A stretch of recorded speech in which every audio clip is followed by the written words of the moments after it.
Price, income और substitution effect को समझने के लिए एक सिंपल सी बात हमें समझ में आनी चाहिए, वो है लॉ ऑफ डिमांड। क्योंकि ये हमारा पूरा जो हम समझ रहे हैं कंसेप्ट, वो हम नॉर्मल सर्कमस्टेंसेस में समझ रहे हैं। सबसे पहली बात क्या ध्यान में रखनी है, नॉर्मल सर्कमस्टेंसेस यानी कि लॉ ऑफ डिमांड। अब जब हम प्राइस की बात कर रहे हैं यहाँ पे, प्राइस इफ़ेक्ट की, तो उसको हम कैसे समझते हैं। प्राइस इफ़ेक्ट का मतलब क्या होता है। अब ये अप्रोच कैसी ऑर्डिनल, क्योंकि हम इसको पढ़ रहे हैं किस तरीके से कि हमारे पास एक बजट लाइन है और उस पे टेंजेंट एक इंडिफरेंस कर्व है। ठीक है, अब यहाँ पर देखो दो सिचुएशन हो सकती, वो दो सिचुएशन क्या हो सकती कि हमारे प्राइस में चेंज हो सकता है। Change can be like there will be a fall in price or there will be a rise in price, and second thing is income change। ठीक है, कि कंज्यूमर की जो इनकम है वो या तो बढ़ रही है या कम हो रही है।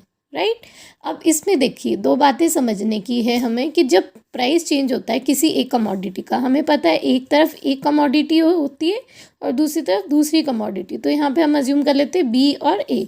मान लीजिए कि बी का प्राइस कम हो गया तो हमारी बजट लाइन मूव हो जाएगी। ठीक है, हमने पढ़ा था मूवमेंट। मूवमेंट का मतलब क्या होता है, इस तरीके से दो कर्व में जो मूवमेंट आता है, या तो अपवर्ड मूवमेंट या फिर डाउनवर्ड मूवमेंट। ठीक है, डाउनवर्ड मूवमेंट होता है तो क्वांटिटी इंक्रीज होती है। ओके, और अगर अपवर्ड मूवमेंट होता है, डाउनवर्ड मूवमेंट यानी क्वांटिटी बढ़ रही है, और अगर अपवर्ड मूवमेंट है तो यानी कि क्वांटिटी डिमांडेड कम हो रही है।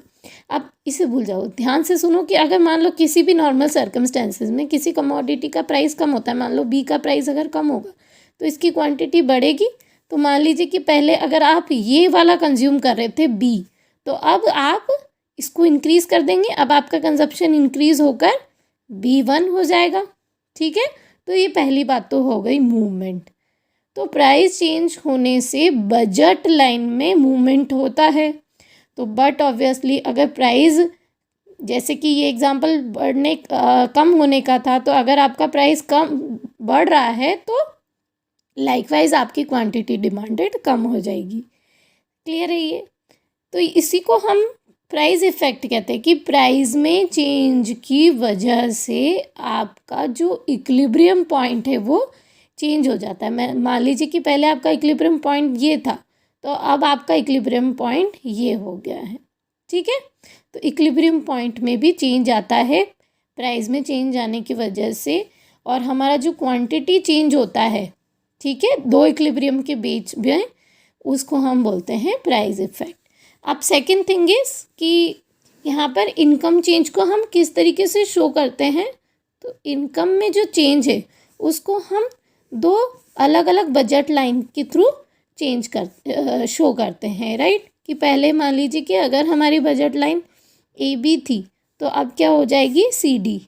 कब, जब इनकम बढ़ रही है। इनकम कम होगी तो CD से AB आपकी बैकवर्ड मूव करेगी, इनकम के बढ़ने पर फॉरवर्ड और इनकम की कम होने पर बैकवर्ड। तो ऐसे पैरेलल लाइन बन जाती है। ऐसी वाली मूवमेंट कब आती है, जब आपकी प्राइस में चेंज होती है। ऐसी दो पैरेलल लाइन कब बनती है, जब इनकम में चेंज होती है। ओके, तो अब अगर आपकी इनकम चेंज हो गई है, यानी कि मान लीजिए कि आपकी इनकम इंक्रीज हो गई है, तो आपका कंजप्शन बढ़ जाएगा। ठीक है, तो पहले आप जो भी कंज्यूम कर रहे थे, मान लीजिए कि आपका पहले इक्विलिब्रियम पॉइंट ये था E। ठीक है, तो इससे बढ़कर अब आपकी दोनों की ही क्वांटिटी बढ़ेगी। राइट, और आपने देखा भी होगा कि इनकम का कर्व अपवर्ड स्लोपिंग होता है, जबकि डिमांड का कर्व कैसा होता है, डाउनवर्ड स्लोपिंग। ठीक है, प्राइस इफेक्ट में याद रखना कि दो इक्विलिब्रियम पॉइंट पर आपका जो कर्व बनता है उसको हम PCC बोलते हैं। क्या बोलते हैं, प्राइस कंजप्शन कर्व। प्राइस में चेंज आने की वजह से जो कंजप्शन में चेंज आया है। ठीक है, और यहाँ पर जो कर्व बनता है इसको हम बोलते हैं ICC। राइट, ध्यान रहेगा, PCC मतलब प्राइस कंजप्शन कर्व और ICC मतलब इनकम कंजप्शन कर्व। ओके, अब यहाँ पर जो चेंज आया है वो किसकी वजह से आया है? क्योंकि इनकम इंक्रीज हो रही है तो दोनों का ही कंजप्शन इंक्रीज होगा।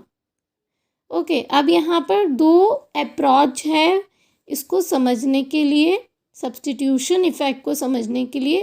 प्राइस इफेक्ट और इनकम इफेक्ट तो समझ आ गया हमें। प्राइस इफेक्ट मतलब quantity change due to the change in the price of a one commodity, ठीक है। तो यहाँ पर क्या होता है, रियल इनकम इंक्रीज होती है। जब आपका प्राइस चेंज होता है ना, प्राइस चेंज होता है तो आपकी रियल इनकम इंक्रीज हो जाती है, इसलिए आप ज़्यादा क्वांटिटी परचेज कर पाते हो। कोई भी चीज़ अगर पहले 4 रुपये की मिल रही थी अब 2 रुपये में मिलेगी तो बट ऑब्वियसली आपका क्वांटिटी कंजप्शन इंक्रीज हो जाएगा। क्लियर है ये? अब इसके बाद अपन क्या समझते हैं कि सब्स्टिट्यूशन इफेक्ट को समझते हैं, और उसके लिए दो अप्रोचेस हैं।